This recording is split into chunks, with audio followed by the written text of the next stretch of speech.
ইতিমধ্যে আপনারা জেনে গেছেন যে সৌদি আরবে কিন্তু প্রবল বৃষ্টির কারণে সেখানে বন্যা হয়েছে। সৌদি আরব তো মরুভূমির দেশ, সেখানে আবার বৃষ্টি করতে গেলো, আর বন্যা তো দূরের কথা। এটা কোনো কাল্পনিক ঘটনা নয়, এটা বাস্তব ঘটনা, আর এর পিছনে রয়েছে বিজ্ঞান।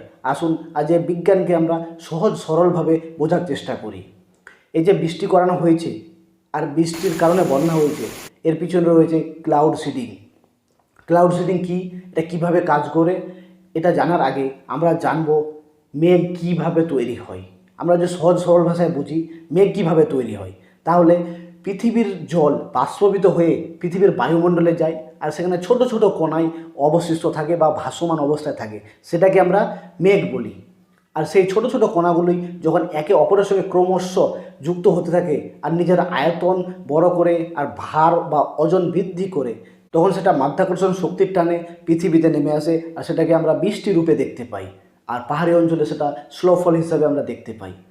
ক্লাউড সিডিংয়ে কী করে, ক্লাউড সিডিংয়ের মাধ্যমে কীভাবে বৃষ্টি করে, ক্লাউড সিডিংয়ের মাধ্যমে বৃষ্টি করছে এমনভাবে, প্লেন সেখানে ওই মেঘের উপরে যাচ্ছে, আর সেখানে পটাশিয়াম আয়োডাইড, শুকনো বরফ, এরকম কিছু পদার্থ সেখানে দিচ্ছে, আর বিক্রিয়ার কারণে তার যে ছোটো ছোটো কণাগুলো রয়েছে সেগুলো ক্রমশ দ্রুত একে অপরের সঙ্গে যুক্ত হচ্ছে, আর নিজের ওজন বাড়াচ্ছে, নিজের আয়তন বাড়াচ্ছে, আর সেই কারণেই সেই বরফগুলো পৃথিবীতে ছুটে আসছে মাধ্যাকর্ষণ শক্তির টানে, আর সেটা আমরা বৃষ্টি রূপে দেখতে পাচ্ছি।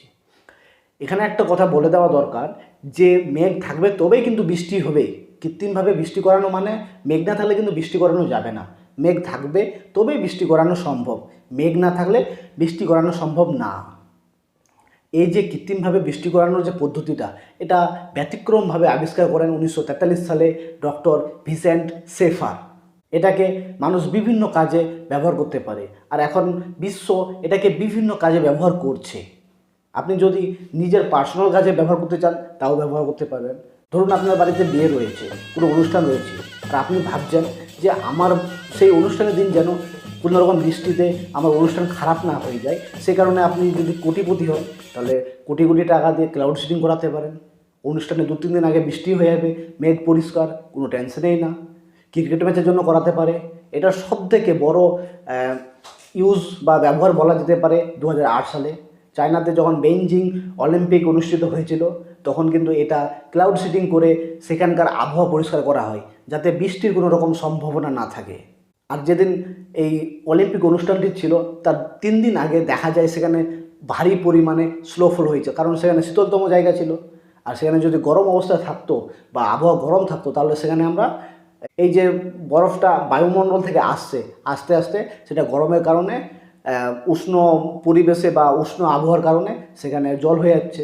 ক্লাউড সিডিং বা কৃত্রিমভাবে বৃষ্টি করানোর পদ্ধতিটা ভারতে অ্যাপ্লাই করে প্রথম তামিলনাড়ু সরকার 1993 এবং 94 সালে, কর্ণাটক সরকার 2003-4 সালে এটাকে অ্যাপ্লাই করে, আর একটা আমেরিকান কোম্পানি দ্বারা মুম্বাইয়ে 2003-4 সালে এটার কিন্তু একটা ভালো ফল দেখা গিয়েছিল।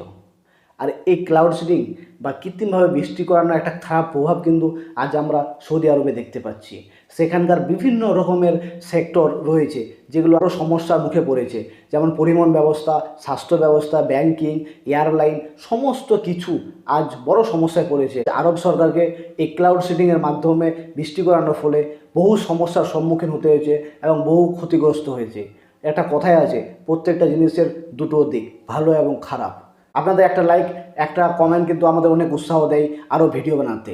আরও এরকম শিক্ষামূলক ভিডিও পেতে চ্যানেলটিকে অবশ্যই সাবস্ক্রাইব করে রাখবেন। জয় হিন্দ।